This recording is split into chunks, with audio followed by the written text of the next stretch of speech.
If you are thinking about the war as the opposite of peace, certainly you will have problems of interpretation and even understanding.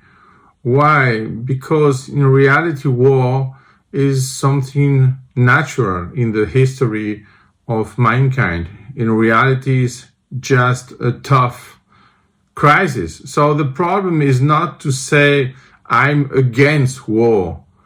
The problem is, maybe the solution is to consider how can I manage war, and can I use it as a tool and not only as a weapon. And I mean by that if you can manage a crisis, you can find something new, something different. So we can imagine also that it's possible to have a growth through war and crisis. And the question is not just how to recover the status ante-war. The idea is to evolve. And to evolve, it means that you have to use this. So a crisis, a war, is something which disturbs you,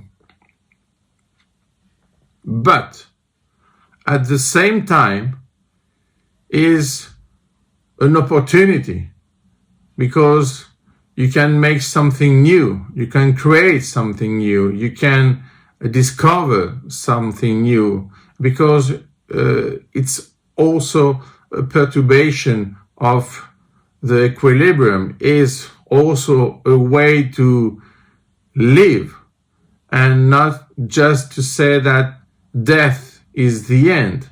So how can we use this kind of thinking about the war? The idea is, as the war is natural, let's use it. And in which way? Of course, in a strategic way. So we use the war as a fact and not just a data, and we can imagine the future with the resolution of this crisis. But it's not just an opposition between war and peace. We are not talking about Tolstoy.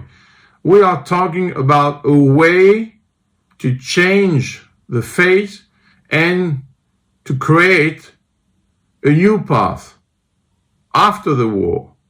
And after the war is not just the end of the war, but is a way to manage a series of wars, a series of battles, because in reality we are living in a battlefield. So the idea is, can we use it to be more human, to be more wise? And the answer is yes. Why? Because in this kind of crisis, you can see the real personality, the real soul of the human beings. And with this knowledge, not only information, you can bring to the future a new knowledge and not only a new data. So it's a way to create. In this way, we can imagine that the opposition with peace is that peace is almost the erasing of a problem, but the problem has a life. It's not just a question of annihilation. It's also a question of creation. And to create something, you need to manage the war. So at the end, we can say that it's possible to be wiser, to be more human through the war, through the crisis, and not just after. because the need of humanity is exactly at that moment and not just after.